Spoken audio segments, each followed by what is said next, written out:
trechos do sermão O Profeta Elias, de Leonard Ravenhill. E eles lhe disseram: era um homem peludo e com os lombos cingidos de um cinto de couro. Então disse ele: é Elias, o tisbita. Hoje em dia, nossos profetas usam ternos da Brooks Brothers e fazem o penteado com, como se chama mesmo? Com secador. E eles usam aqueles anéis enormes e tem todo o estrelismo. E eis aqui um homenzinho que fez uma nação inteira tremer. Eu fico um pouco hostil com diáconos e pastores sempre se lamentando e reclamando das escolas bíblicas. Mas eu vou na casa deles e nunca vejo a Bíblia aberta nem uma vez por semana. E alguns de vocês vêm de casa de pastores, eles não pegam a Bíblia todos os dias para ler na mesa, não é mesmo? Então por que jogar pedra nos russos ou qualquer outro? O juízo deve começar na casa de Deus. Como diz uma antiga canção, não é meu irmão, não é minha irmã, sou eu, Deus, que preciso orar. Mas atualmente a maioria dos pregadores são estúpidos. Eles conseguem fazer piadas pouco antes de ir pregar. Eu vou dizer o segredo de pregar, não que eu tenha encontrado, eu só redescobri na palavra de Deus. Isaías 66:2. Para este homem olharei, o que treme da minha palavra. E isso não significa que na primeira vez que você se levanta, você descobre que seus joelhos são bem amigos, batendo juntos. Não significa esse tipo de tremor, mas o tremor da incrível tarefa de representar um Deus santo no mundo profano. E então é Pedro que fala deles pregando com o Espírito Santo enviado do céu. Jesus era o Filho de Deus desde o momento em que ele deixou o ventre de sua mãe, mas ele não pregou antes de ser ungido.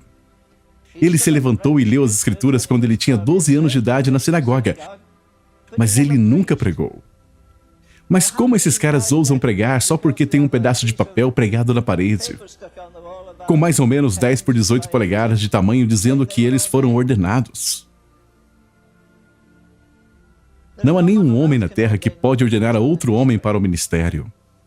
Só há uma ordenação. As pessoas dizem às vezes, sabe, aqueles homens no cenáculo não foram ordenados. Mas é aí que você se engana. Eles foram ordenados sim. Porque Jesus diz em João 15:16, eu vos ordenei.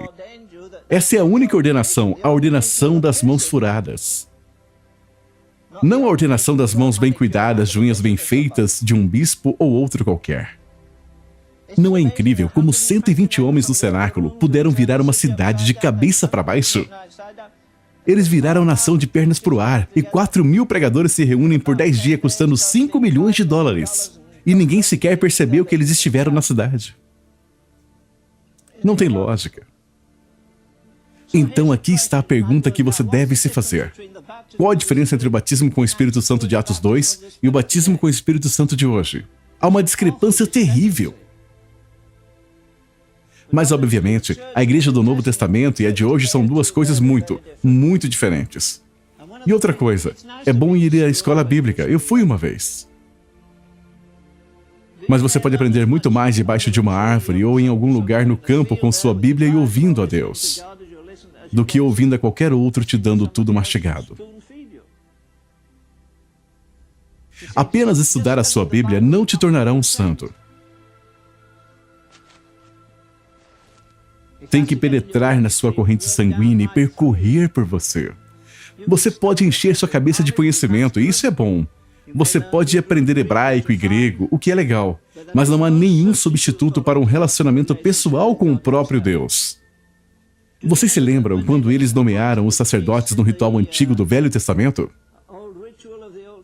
E Deus disse, separe Arão e seus filhos para que eles ministrem a mim. Agora, quantos de vocês ministram ao Senhor hoje em dia?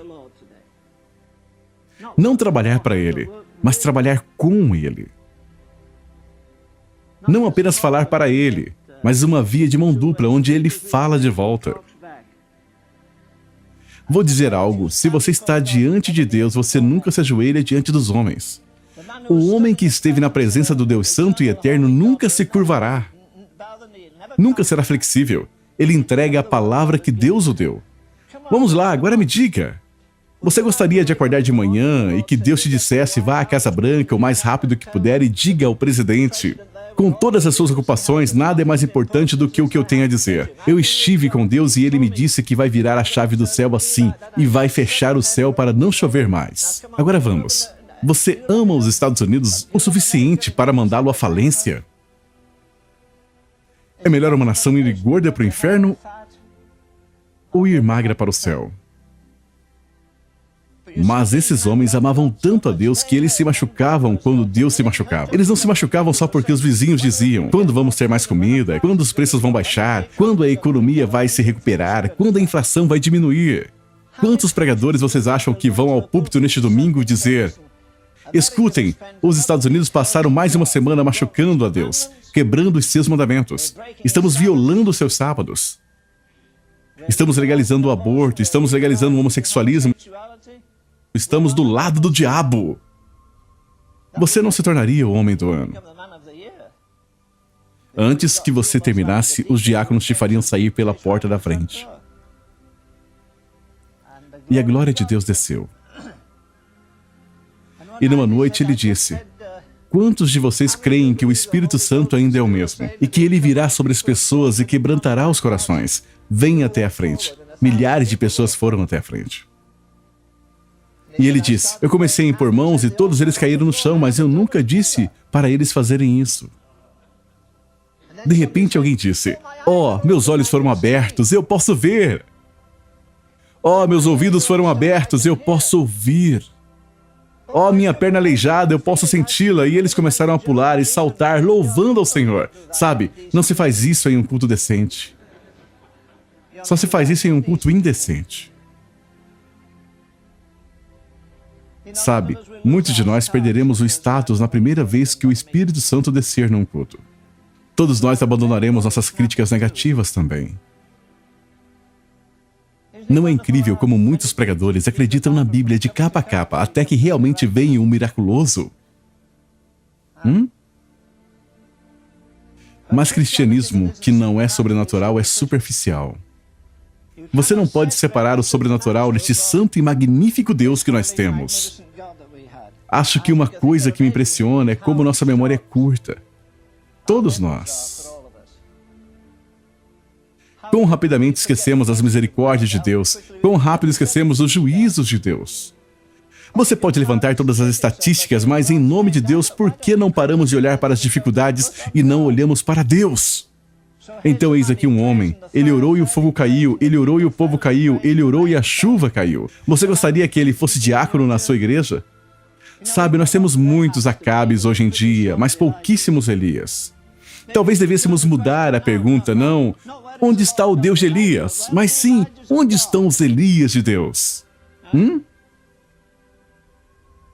Você acha que está preparado? Seja você um professor aqui ou um aluno para ouvir a voz de Deus dizer: escute, eu quero você saia e encontre uma caverna e fique lá 3 anos e meio até ouvir a minha voz. E em seguida você vem e se levanta diante de reis e governadores. Eu digo isso com todo respeito. Sabe, não é muito difícil fazer gravações e agitar as pessoas. Não é muito difícil escrever livros. Eu escrevo livros. Mas me diga, onde estão os homens que podem fazer cair fogo do céu hoje em dia? Qualquer um pode comprar nossas gravações. Quase todo dia as pessoas me perguntam: você está escrevendo outro livro? Você vai escrever algum livro sobre o trono do julgamento? Algum livro sobre adoração? Não precisa de muita coragem moral para sentar numa cadeira giratória, pegar minha Bíblia e anotar algumas referências e encontrar um monte de coisas acumuladas aqui na minha mente. Mas se eu encontrar Acabe pelo caminho? Aí um cara vai e deixa o machado voar, mas tem muita gente e ele não quer que ninguém perceba. Então ele tem que cortar a árvore com um cabo. Você acha ridículo, mas é isso que alguns de nós estamos fazendo. Você está tentando cortar a árvore com um cabo, apenas com o conhecimento da palavra de Deus. E não com unção. Onde você perdeu aquela unção e ternura que você tinha alguns anos atrás? De jeito nenhum. Você abandonou. Todo pregador aborda esse versículo do jeito errado. Você perdeu o primeiro amor. Não é isso que a Bíblia diz. Ela diz: você abandonou o primeiro amor. Onde você pode recuperar aquela ternura, aquela intimidade que você tinha com Deus? Onde você fez uma escolha? Talvez você começou a flertar com uma namorada e negligenciou o estudo da Bíblia e da oração. Ou foi jogar handball ou qualquer outra coisa. Handball é pecado? Sim, é pecado se você amar isso mais do que Deus. Agora, não é suficiente confessar.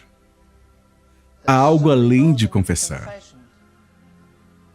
Que precisa ser não só arrependimento, que precisa ser, quando for possível, claro, nem sempre é possível, mas deve haver restituição. Sabe, você pode perder a acessibilidade com Deus mesmo na escola bíblica. Eu creio que metade dos motivos de não termos avivamento é por não reconstruirmos nossos altares, não reparamos. Você ainda assim tem que voltar diante de Deus em humilhação e lágrimas e reparar o altar que foi derrubado. Aqueles votos que você fez e não cumpriu. Talvez você fez algo do tipo: semana passada eu vou orar pelo menos 1 hora por dia. Eu vou estudar a Bíblia pelo menos 1 hora além das minhas atividades da escola. Eu vou dar mais do meu dinheiro, ou algo do tipo. Qualquer voto que você tenha feito, qualquer voto que eu tenha feito, devemos reparar o altar. Eu creio que é um segredo, reparar o altar que foi derrubado. Sabe, um dia de avivamento do Espírito Santo será melhor para todos nós do que 10 anos de escola bíblica. Quando o fogo cai, você não fica apenas ali confessando, mas nos prostramos diante de Deus. O povo diz: bem, isso não vai acontecer. Reconstrua o altar novamente. Que altar? Veja, apenas confessar não é suficiente. Hoje em dia, as 2 palavras menos populares do evangelismo, a primeira é arrependimento, mas a menos popular mesmo é restituição. Agora veja, se você colocou aquela moça em apuros e a abandonou, volte lá e dê algum dinheiro a ela e lhe tire dos apuros. Se você roubou algum dinheiro do seu chefe, vá e lhe restitua. Se você fez algum voto com Deus: eu vou orar hoje algumas horas ou minutos, e não cumpriu, você não pode enganar a Deus. Você está enganando a si mesmo. Não diga: não estou crescendo em graça. Eu não pareço estar crescendo ou ficando mais forte. E por que você deveria estar? Mas a pomba não come nada morto, nada imundo. Ela nem sequer coloca seus pezinhos nisto. Essa é uma ótima ilustração, porque se você estiver morto nas suas ofensas, transgressões e na carne, o Espírito Santo não virá. Ele pode vir para te convencer e dar um impulso, mas ele não vai habitar no seu coração se tiver imundícia e corrupção aí. Você pode chorar, clamar e fazer todas as confissões, mas não receberá o Espírito Santo. Que frase forte. Louvado seja o nome do Senhor.